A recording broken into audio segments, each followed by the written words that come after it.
Get that junk car out of here before he comes back. That was what HOA President Diane Mercer told a towing crew while standing in the middle of my private driveway. I was 3 counties away when she signed a form claiming she had authority over my property. She ordered the driver to drag my covered car onto a wheel lift, watched the front tires slam against the blocks, and heard something crack beneath the frame. The driver stopped. Diane didn't. "Keep moving," she said. She called the car an abandoned eyesore. She said it was hurting property values and embarrassing the neighborhood.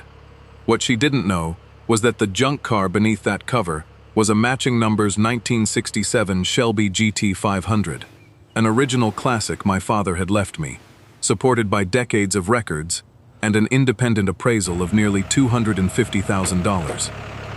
And it wasn't abandoned. It was registered, insured, legally parked, and sitting on a driveway that belonged entirely to me. 3 security cameras recorded Diane entering my property, misrepresenting her authority, and ordering the car removed while she knew I was out of town. So when I came home to an empty driveway, I didn't scream, I didn't threaten anyone. I saved the footage, opened my restoration records, and asked one simple question: who signed the towing authorization? By the time the police found that document, the towing company was blaming the HOA, Diane was facing grand theft charges, and the settlement was about to drain almost every dollar from the association's reserve fund. But none of that was the worst part. The worst part was what the chains had done to the car my father never got to finish. 3 days before the tow, the Shelby was exactly where it was supposed to be. I had moved it onto the driveway because I had just coated the garage floor with epoxy. The surface needed several days to cure before it could support the car without marking the finish. The Shelby was covered with a fitted weatherproof cover. The wheels were blocked. The battery was disconnected. The registration was current, and the collector car insurance policy was active. It had been outside for less than 48 hours. To anyone walking past, it probably looked unfinished. The body still wore gray primer in a few places, and I had removed some trim while waiting for an original transmission component to return from a specialist. But the parts that mattered were still there. The original engine, the factory transmission numbers, the Shelby identification tags, the paperwork tracing the car back through decades of ownership. My father bought that GT500 when I was a teenager. It wasn't pristine even then. It had scratches along the passenger side, a torn driver's seat, and an engine that leaked oil faster than either of us wanted to admit. But to me, it was the most beautiful thing I had ever seen. My father taught me how to rebuild a carburetor over its open hood. He taught me to label every bolt, photograph every connection, and never force a piece of metal just because I was impatient. Machines remember what you do to them, he used to say. Years later, when his health began to fail, we pulled the Shelby apart together and started a proper restoration. We made lists. We ordered parts. We argued over paint codes. He kept saying he wanted to hear the engine run one more time. He never did. Finishing that car became the last promise I made to him. Diane Mercer knew none of that. She only saw something old beneath a cover, something that didn't match the polished image she wanted for Silver Ridge Estates. Diane had been HOA president for 3 terms. She drove a white Lexus, carried a clipboard everywhere, and spoke about community standards, as though she had personally written the law. That Thursday morning, she walked onto my driveway without permission and lifted one corner of the Shelby's cover. "People don't pay $500,000 for homes so they can stare at a scrapyard," she said.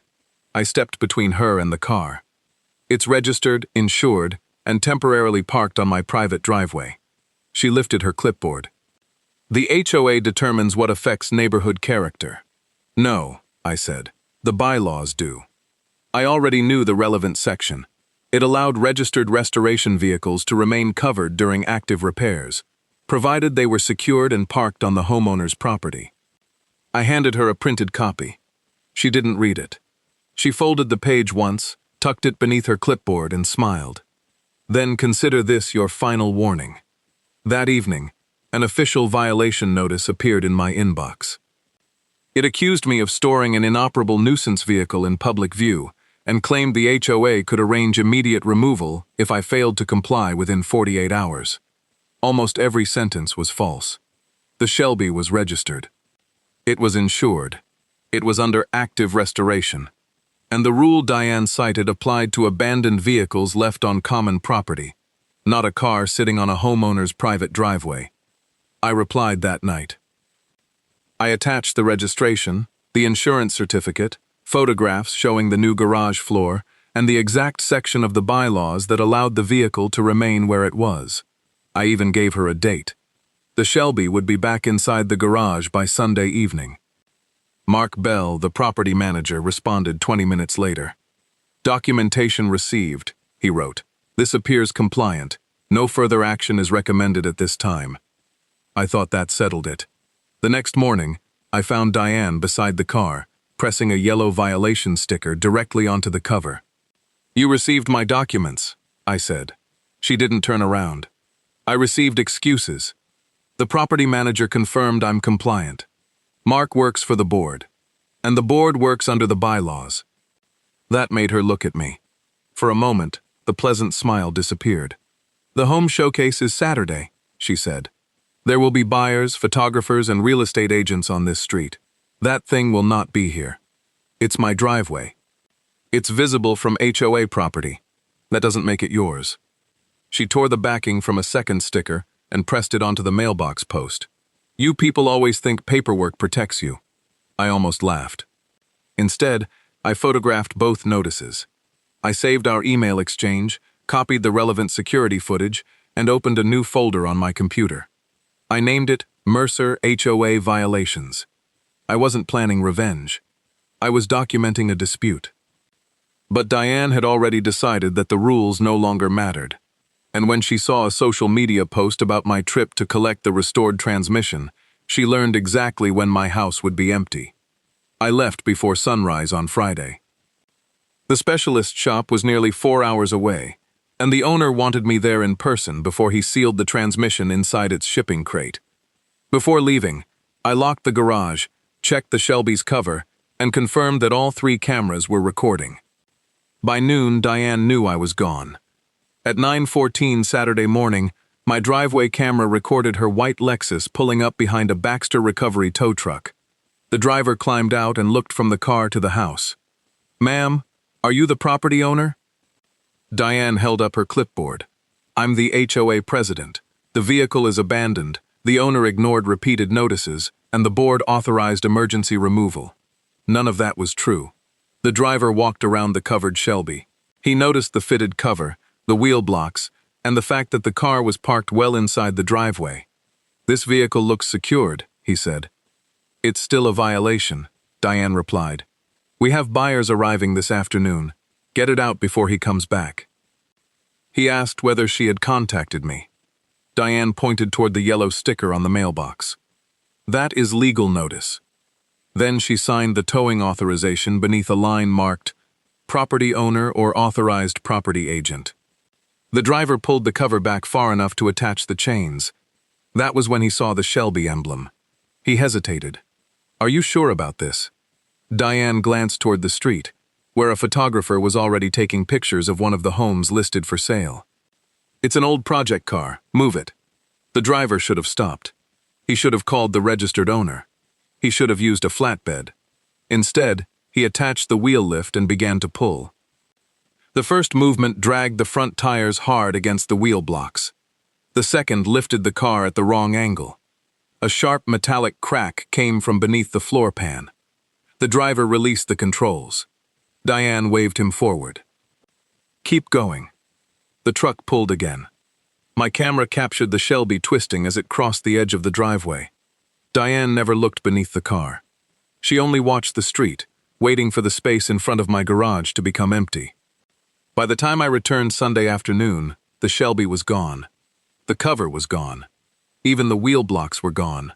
All that remained were 2 dark tire marks, a deep scrape across the edge of the concrete, and a torn violation notice beneath the mailbox. I stood there for several seconds, staring at the empty space.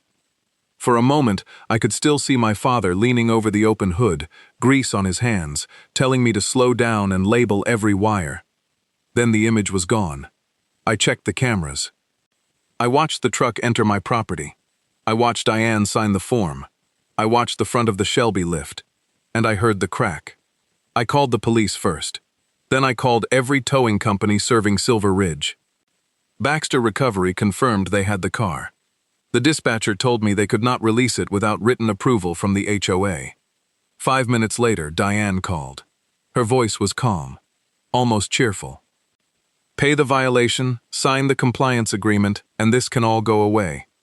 I looked at the gouge in my driveway. Diane, did you tell them you owned my property? The line went silent. Then she hung up. A patrol officer met me at Baxter Recovery 20 minutes later. The yard manager led us through a chain-link gate toward the back row, where the Shelby sat crooked between two damaged pickup trucks. The cover had been stuffed into the passenger seat. Even from 30 feet away, I knew something was wrong. The front left corner sagged lower than the right. One exhaust pipe had been crushed nearly flat. Fresh scrape marks ran along the underside, and the driver's door no longer closed cleanly. I put my hand against the roof. The metal was cold. For the first time since I found the driveway empty, I felt my anger break through. Not the kind that makes you shout. The quieter kind. The kind that settles behind your ribs and makes every detail impossible to forget. The patrol officer looked at the unfinished trim. This is the vehicle valued at $250,000. It was, I said. The yard manager folded his arms. Our driver followed the instructions we were given. Who gave them? The HOA president. Did she tell you she owned the property? He didn't answer. I knelt beside the front wheel and saw the chain marks under the frame rail. Whoever had hooked the Shelby had pulled from a point never designed to carry that force. Caleb Dunn, the driver from the camera footage, came out of the office.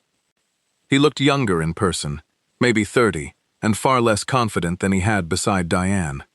I told her we should use a flatbed, he said. But you didn't. His eyes dropped. She said the car had to be gone before the photographers arrived. She signed the paperwork and said the HOA would cover everything. I photographed every visible mark before anyone touched the Shelby again. Then I called Malcolm Price, the appraiser who had inspected it 6 months earlier. Malcolm arrived with a flashlight, a measuring bar, and the expression of a man already expecting bad news.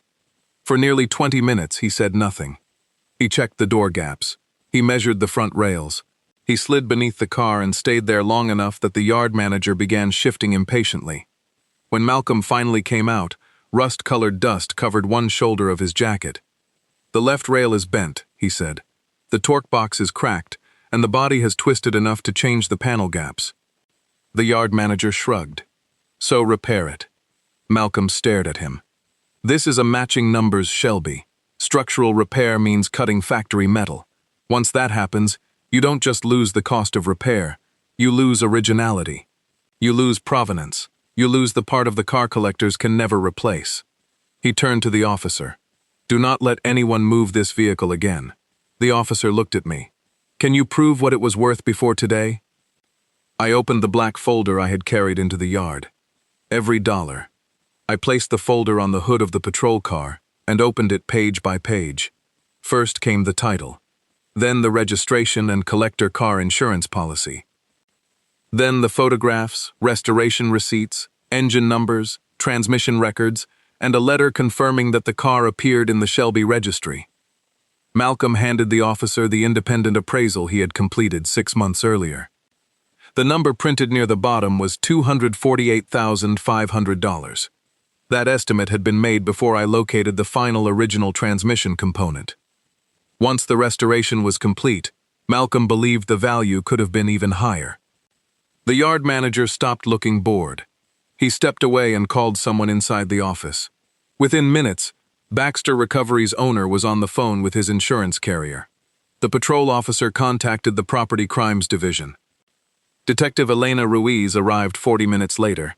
She studied the Shelby, reviewed the documents, and watched the driveway footage without interrupting. Then she closed the folder. The value is clear, she said. But an expensive vehicle does not automatically turn a wrongful tow into grand theft. I understand.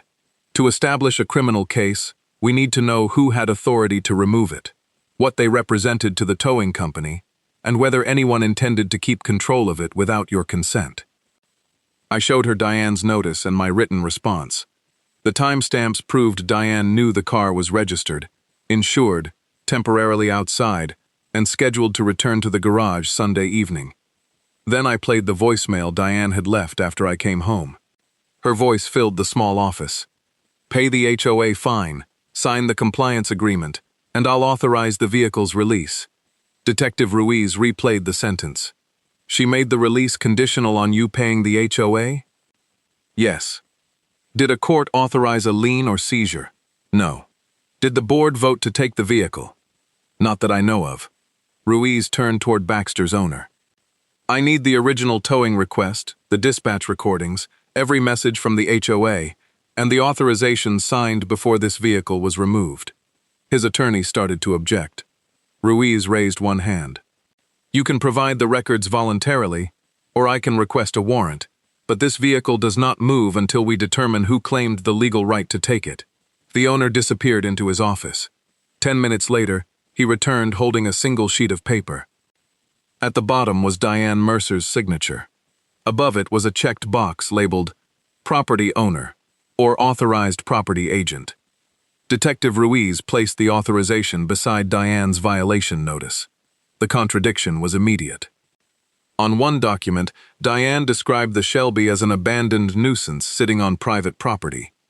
On the other, she signed as the person legally authorized to control that same property. Ruiz tapped the checked box.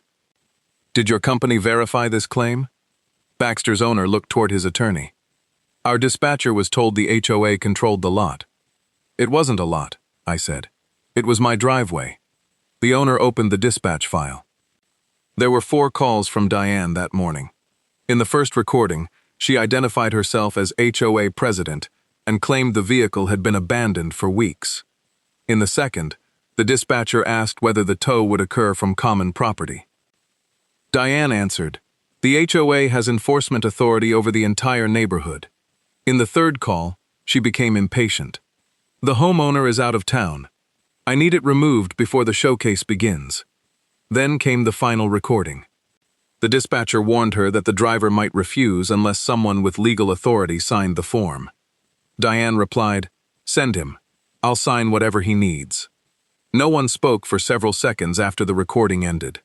Then Caleb stepped forward. "I recorded part of the tow," he said. He handed his phone to Ruiz.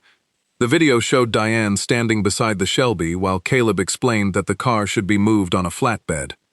Diane looked toward the photographer across the street. "I'm not paying for special treatment for junk. Hook it and move it." The recording captured the first pull. The tires hitting the blocks. The metallic crack beneath the car. It also captured Caleb stopping. And Diane ordering him to continue. Baxter's owner looked sick. "She told us the board approved everything."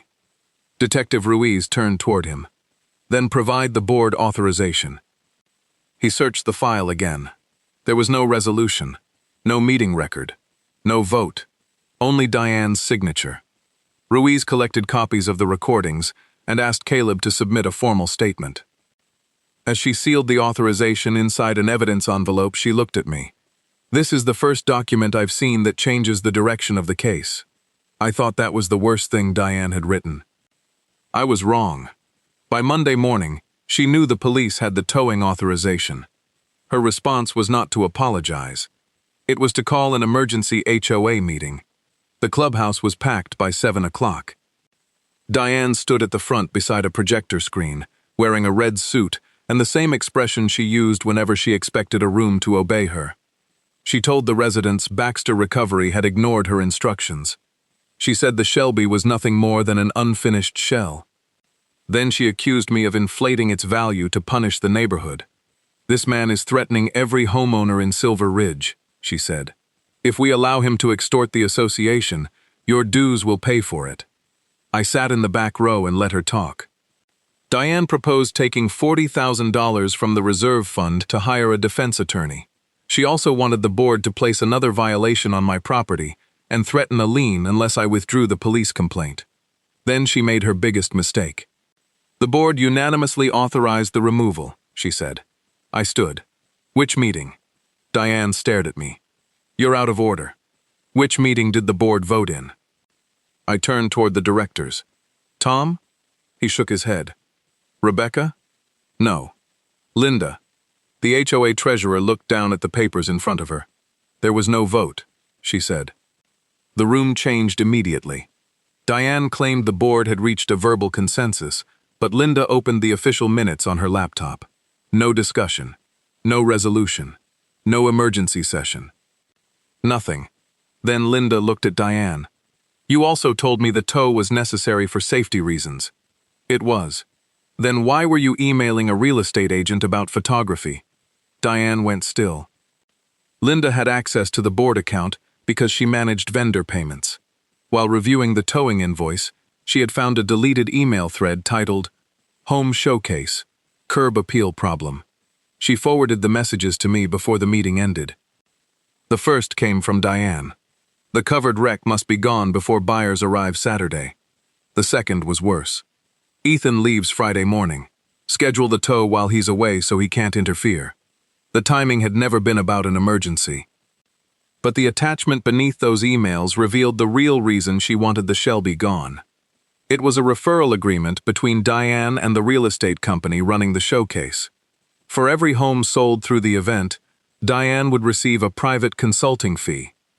She had never disclosed the arrangement to the board. The Shelby had not been removed because it posed a danger. It had been removed because Diane believed an old car beneath a cover might cost her money. Linda sent the entire email chain to Detective Ruiz. One message from the realtor asked whether my driveway could be excluded from the photographs. Diane replied, No, the covered wreck is visible from 3 listings. I'll have it removed before Saturday. Another message came from Mark Bell, the property manager. He had warned Diane that my documents appeared valid and that towing from a private driveway could expose the association to serious liability. Her response was only 6 words. Do not contact Ethan again. While Ruiz reviewed the messages, Malcolm completed his full structural inspection. The front frame rail had been pulled out of alignment. The left torque box was cracked. Several factory welds would have to be cut and replaced before the car could safely return to the road. With a modern vehicle, you replace the damaged sections and calculate the labor, Malcolm explained. With this Shelby, every piece of original metal matters. Once those welds are gone, the history changes. The repair estimate was already approaching 6 figures. The loss in originality could be even greater. My collector car insurer sent its own specialist, who agreed that the Shelby had suffered severe structural and market value damage. Diane continued calling it an unfinished project car. Then Detective Ruiz received one final recording from Baxter's dispatcher. After the Shelby reached the impound yard, Diane had called and ordered them not to release it until I paid the HOA fine and signed a permanent compliance agreement. Ruiz called me that afternoon. The prosecutor has reviewed the authorization, the emails, and the demand to hold the vehicle, she said. What happens now? This is no longer being treated as a neighborhood compliance dispute. For the first time since I returned home, Diane's HOA title was no longer the most important title in the case. The title to the Shelby was. Detective Ruiz interviewed Diane the next morning. At first, Diane insisted she had only requested a routine HOA tow. She claimed Baxter Recovery misunderstood her authority, used the wrong equipment, and damaged the car without her knowledge. Ruiz placed the authorization form on the table. You signed as the property owner or authorized property agent. They told me where to sign. Ruiz played the dispatch recording. Diane's own voice filled the room. Send the truck. I'll sign whatever you need. Then Ruiz played the recording made after the Shelby reached the yard. Do not release that vehicle until Ethan pays the fine and signs the agreement. Diane changed her story again. She claimed she had only wanted temporary control of the car to force compliance. That explanation did not help her. The prosecutor was no longer looking at a simple towing mistake. He was looking at a valuable vehicle removed from private property through false authority, damaged during the removal, and intentionally held to pressure the owner into paying money and surrendering property rights. The signed form, camera footage, emails, and release demand gave the case something Diane believed her HOA title could replace. Evidence of intent, 2 days later, the county prosecutor approved criminal charges that included grand theft involving a motor vehicle, falsification connected to the towing authorization, and criminal trespass. Those charges still had to be proven in court. But Diane was no longer controlling the process. She was the subject of it. Even then, she refused to step down. She emailed every homeowner in Silver Ridge and claimed I had manipulated the police and invented the Shelby's value. She scheduled another emergency meeting and promised to expose what she called my insurance scam. I almost didn't attend. Linda convinced me. She's asking the board to use the reserve fund to protect her personally, she said. Residents need to see what she did before she spends their money. So I brought one thin folder. Baxter Recovery's owner arrived with his attorney. Malcolm brought the structural report. Linda carried the official board records and Diane's referral emails. Diane stood at the front of the clubhouse, smiling as if she still controlled the room. Then the back door opened. Detective Ruiz walked in, carrying an evidence envelope. Diane was halfway through a speech about protecting the community. The room went silent. "Officer," Diane said, "this is a private association meeting." "Detective," Ruiz corrected. "And I'm here because several people in this room have documents relevant to an active investigation." Diane gripped the podium. "This entire case is based on lies. I never claimed to own Mr. Cole's property." Baxter Recovery's attorney stood and placed a copy of the towing authorization on the front table. "Then perhaps you can explain your signature." Diane looked down. The checked box was clearly visible. Property owner or authorized property agent. I signed what your driver put in front of me. Caleb stood from the back row. "No, ma'am. I asked whether you had authority. You told me the HOA controlled the property." Ruiz opened the evidence envelope. "We also have the dispatch recording." Diane's voice played through a small speaker. "The homeowner is out of town. I need it gone before Sunday." A murmur moved across the room. Diane pointed toward me. "He was violating community standards." Linda stepped beside the projector. There was no board vote. She displayed the official minutes on the screen. No emergency session. No towing resolution. No authorization. Then she opened Diane's deleted emails. "Schedule the tow while he's away so he can't interfere." Diane's face lost its color. Linda clicked again. The referral agreement appeared on the screen. For every home sold through the showcase, Diane would receive a private fee. A homeowner in the front row stood up. "You used our HOA to protect your commission?" Diane called it a routine consulting arrangement. Malcolm placed the structural report beside the towing form. "The vehicle was appraised at nearly $250,000 before it was removed," he said. "The towing method bent the frame rail, cracked the torque box, and permanently affected the vehicle's originality." Baxter's owner spoke next. "Our insurer will address our driver's responsibility, but we relied on her written representation that she had legal authority." Every defense Diane had offered was now sitting on the table in documentary form. The fake emergency. The non-existent vote.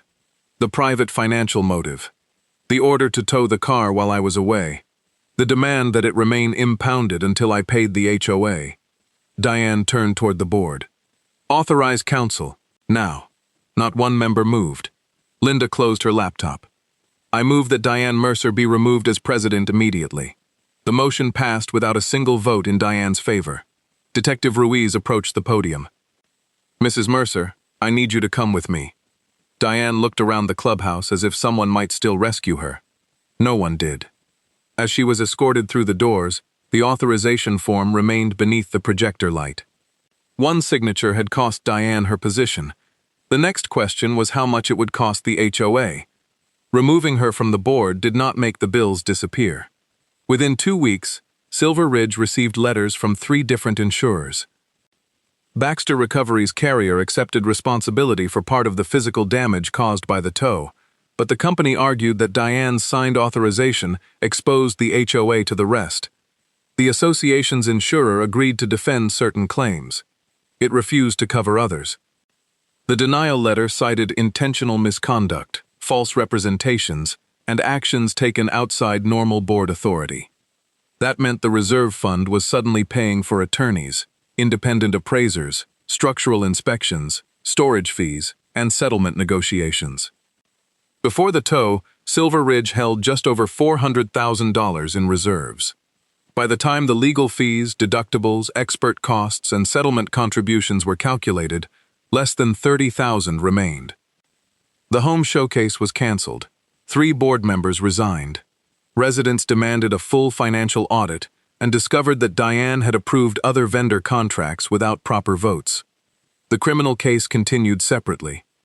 Diane eventually entered a plea requiring restitution, probation, and a permanent ban from serving on the HOA board. The criminal outcome did not repay every dollar, but it destroyed her final claim that the incident had been a harmless enforcement mistake. My insurer gave me 2 options. I could surrender the Shelby as a total loss and accept the agreed value payment, or I could retain the damaged car, receive a reduced settlement, and take responsibility for rebuilding it. Malcolm warned me that the Shelby would never again contain every inch of factory metal it had carried before the tow. Its market history had changed, but its family history had not. I signed the salvage retention agreement. A week later, the Shelby returned to my property on a proper enclosed flatbed. This time, no one from the HOA stepped onto my driveway. The new board had already adopted a rule prohibiting the removal of any vehicle from private property without the owner's consent, a court order, or verified law enforcement authority. Diane had called the Shelby an eyesore. Now the nearly empty reserve account had become the most visible reminder of what her authority had really been worth. Rebuilding the car took almost a year. The first months were the hardest. Every damaged section had to be measured, documented, and repaired, without pretending the damage had never occurred. Malcolm helped me find a restoration shop that understood the difference between making an old car look straight and preserving the history that still remained. Caleb called twice before I answered. He apologized without making excuses. Later, he volunteered to transport the Shelby between shops using an enclosed flatbed. I accepted, not because I had forgotten what happened, but because he had finally chosen to tell the truth when Diane tried to place all the blame on him. Silver Ridge changed too. The new board recorded every meeting, published every contract, and required 2 signatures for emergency decisions.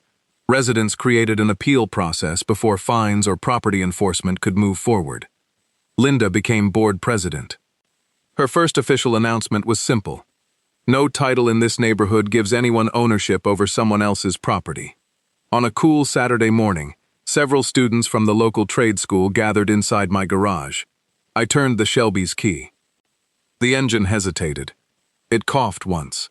Then it came alive. The sound filled the garage and rolled out across the same driveway where Diane had once stood with her clipboard, calling the car junk. For a second, I closed my eyes. I could almost hear my father beside me. Not speaking, just listening. The Shelby would never be exactly what it had been before the tow. Neither would the neighborhood, but both had survived. I kept the yellow violation notice, the towing authorization, and the final court documents inside the same black folder. Not as trophies, as reminders. Diane believed authority came from the title beneath her name. She believed a clipboard could turn my driveway into HOA property and my father's car into disposable junk. She was wrong. The most powerful thing in Silver Ridge was never her title. It was the signature she placed on a document she had no right to sign.